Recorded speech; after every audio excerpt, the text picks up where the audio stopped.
It was a cold winter morning at St. Mary's Hospital. The hallways, smelling faintly of disinfectant and coffee, buzzed with the quiet energy of a new day. Nurses moved quickly between rooms. Doctors made their rounds, and in the maternity ward, the soft sounds of new life mixed with the anxious whispers of families. Among them was Sarah, a young woman of 28, her hands resting on her round belly. Her husband, Daniel, sat beside her, holding her hand so tightly it was as if he could pour his own strength into hers. They had waited for this day for so long. 2 miscarriages had scarred their journey to parenthood. Every doctor had told Sarah the same thing. Her chances were slim, but she never ever lost hope. "This one will make it," she would whisper to her belly every single night. And now, her moment had finally come. The nurses smiled warmly as they prepped for delivery. "You're doing great, Sarah," one said. "Just a little longer." She nodded, her face pale but her eyes filled with a fierce determination. She glanced at Daniel, who leaned in and whispered, "I'm right here. Everything's going to be just fine." Hours later, after a storm of pain, sweat, and tears, the cry of a newborn finally broke through the tension in the room. It was a sound so pure, so perfect, that it brought Sarah to tears instantly. "It's a girl," the nurse announced, her voice full of joy as she placed the tiny baby into Sarah's arms. The room seemed to grow brighter, warmer, almost magical. Sarah looked down at her daughter, wrapped in a pink blanket, her tiny fingers already curling around her mother's thumb. "Hello, my little angel," she whispered, her voice thick with emotion. Daniel leaned over and kissed them both. "She's perfect," he said softly. For one beautiful, fleeting moment, the world stood still. But then, things started to change. As the doctors began their routine checks, one of the nurses frowned. She gently pressed on the baby's stomach, then glanced at the others. "Doctor," she said quietly, "can you take a look at this?" The doctor, a man with decades of experience, came over. His calm expression shifted to one of uncertainty as he felt the baby's belly. He murmured something under his breath. Sarah, still catching her breath, felt a chill run down her spine. "What's wrong?" she asked, her voice weak. The doctor managed a reassuring smile. "It's probably nothing, Mrs. Collins. Just a little swelling in her abdomen. We'll do an ultrasound to be sure." But the look in his eyes as he left told a different story. They wheeled the baby away to the neonatal unit. Sarah watched helplessly as the doors swung shut, her heart pounding. "Why did they take her?" she asked Daniel. "What if something's wrong?" He tried to stay strong for both of them. "They said it's probably nothing, honey. Let's just wait." But the minutes dragged into hours. The silence in the room became unbearable. Finally, the door opened. The doctor returned, flanked by 2 specialists. His face was grim. He sat down and spoke gently. "Mrs. Collins, we noticed something unusual in your baby's belly. It seems to be more than simple swelling. We need to run more detailed tests." Sarah's voice trembled. "Is it dangerous?" He hesitated. "We don't know yet, but we need to find out what's causing it." When Sarah and Daniel finally saw their daughter, she was in an incubator, surrounded by tubes, looking impossibly small and fragile. Her chest rose and fell peacefully, but her tiny belly was visibly swollen. Sarah touched the glass, tears streaming down her face.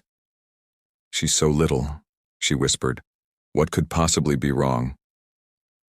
Later, in a darkened room, doctors stared at the ultrasound images. The baby's belly showed a strange shadow, something that didn't look like normal tissue. The head surgeon, Dr. Evans, leaned closer. "Look here," he said, pointing. "There's structure inside. It's forming something." They all exchanged confused glances. Dr. Evans stared at the screen, his brow furrowed. "I'm not sure what it is, but whatever it is, it's not supposed to be there."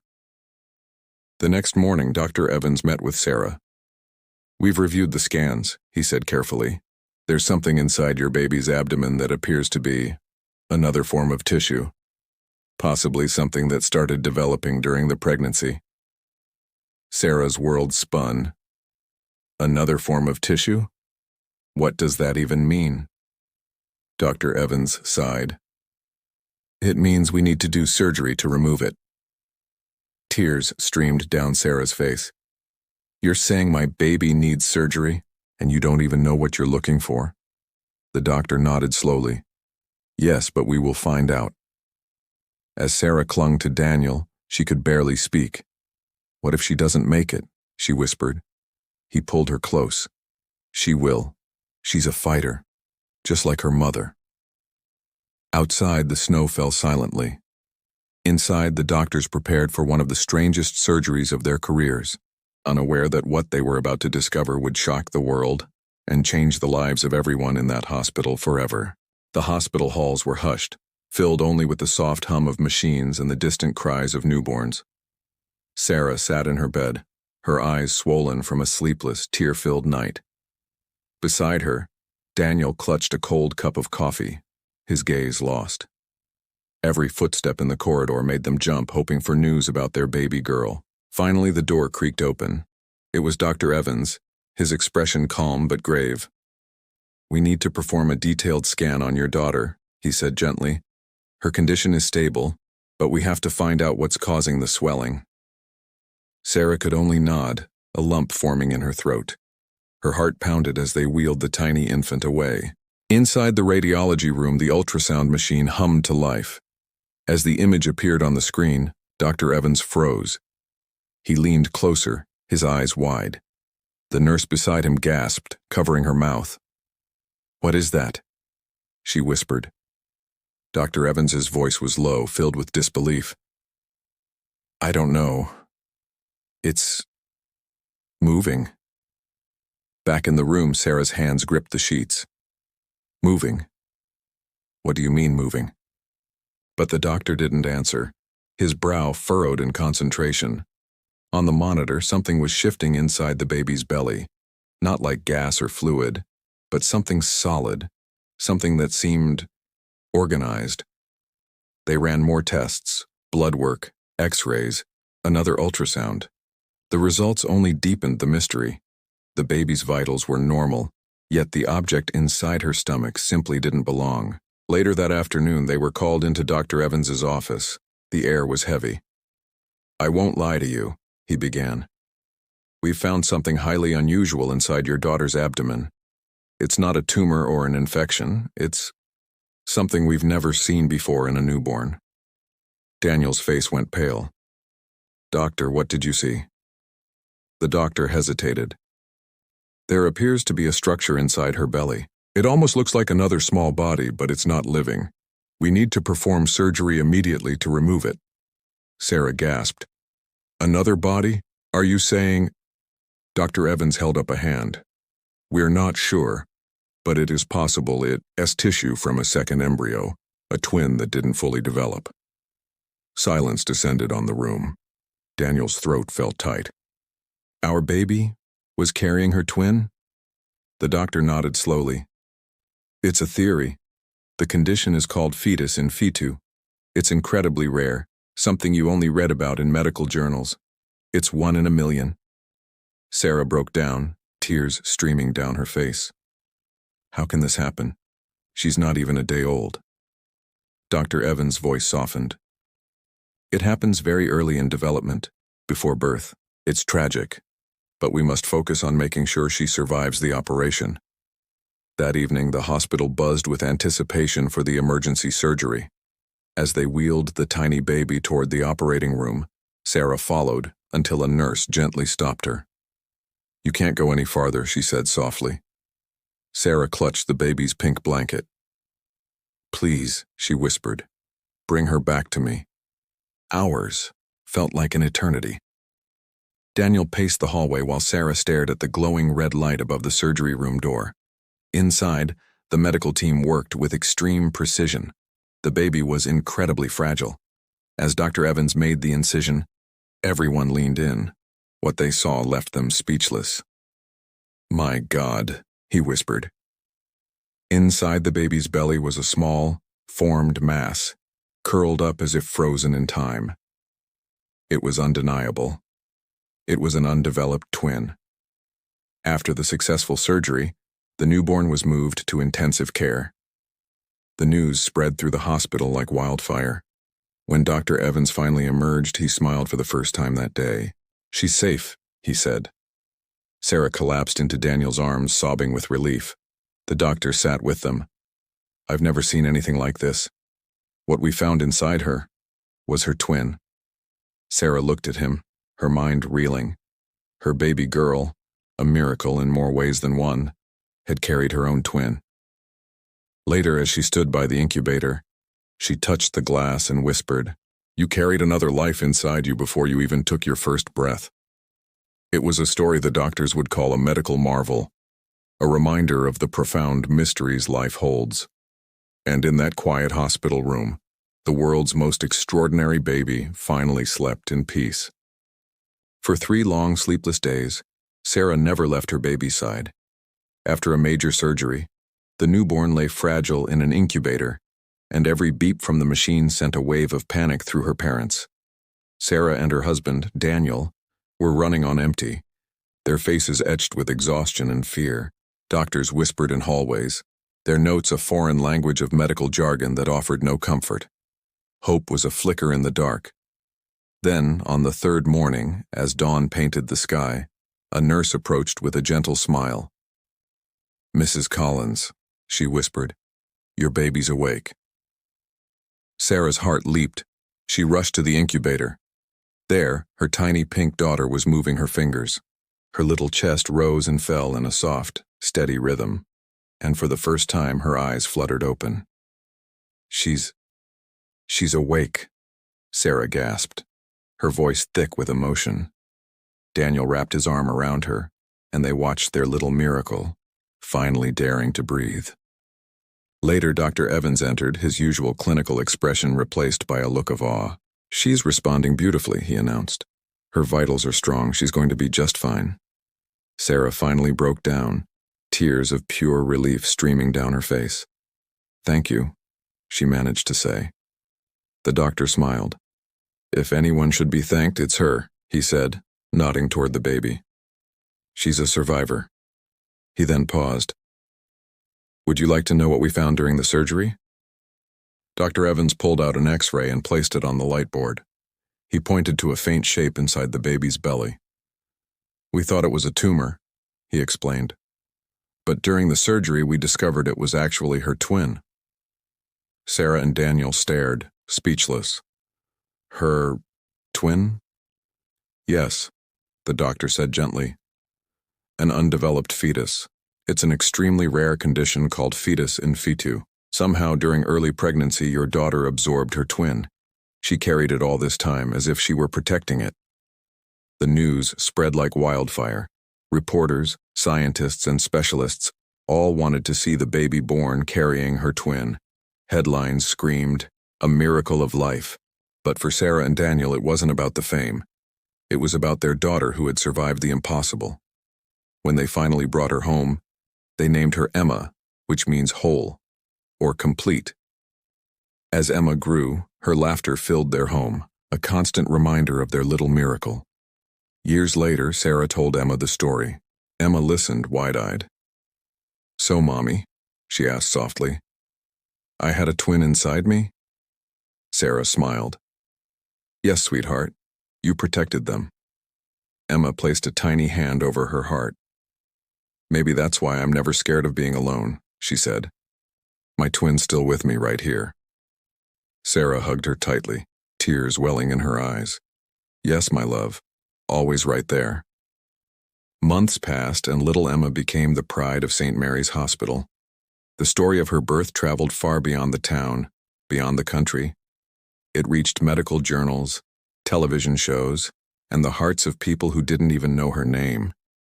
But for Sarah and Daniel, none of that mattered. To them, she wasn't the miracle baby.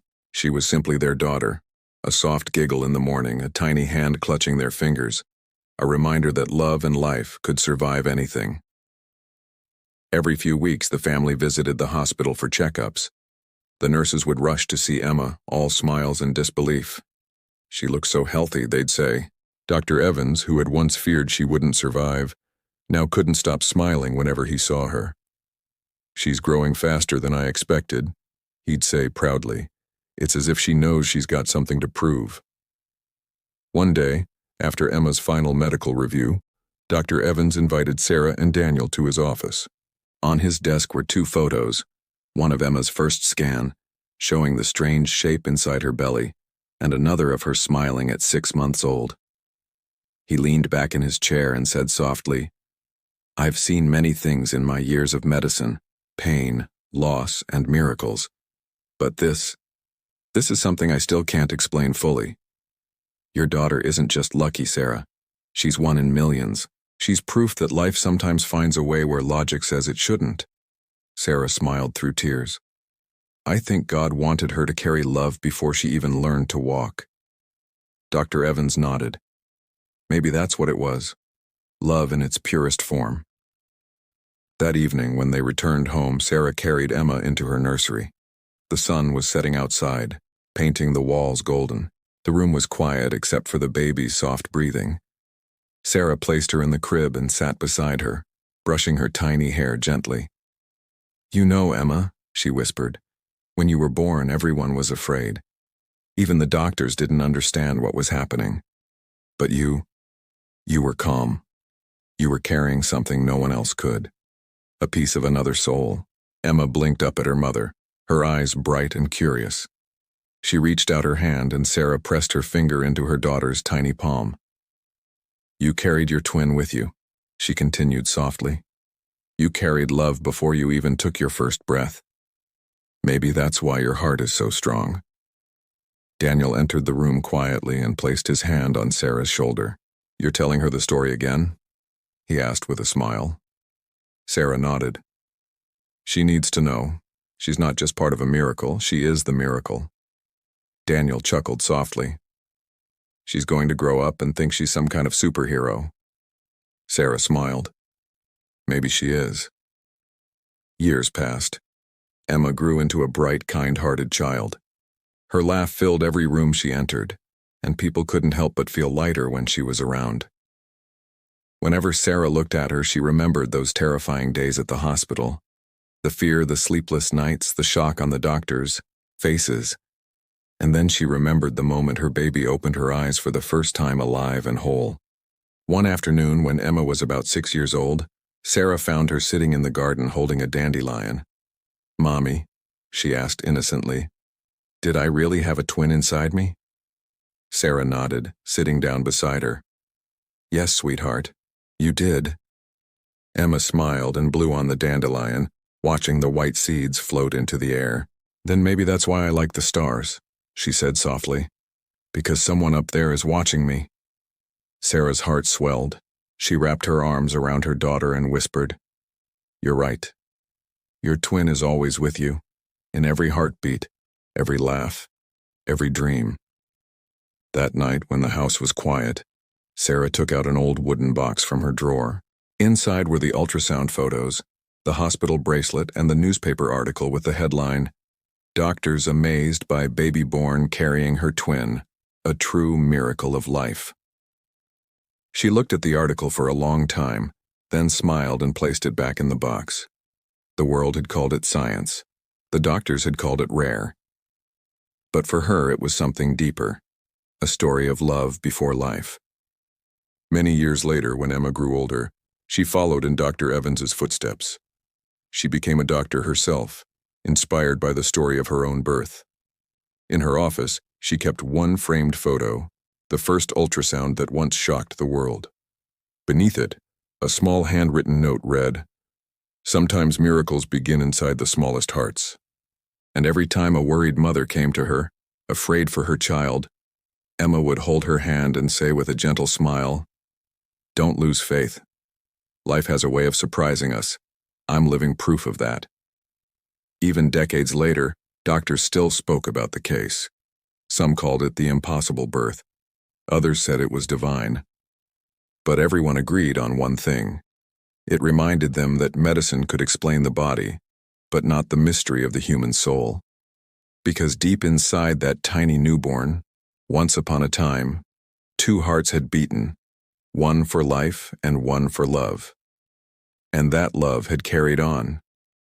And so, the girl who once carried her twin inside her belly grew up carrying something far greater. A reminder to the world that miracles are not always seen. Sometimes, they are born.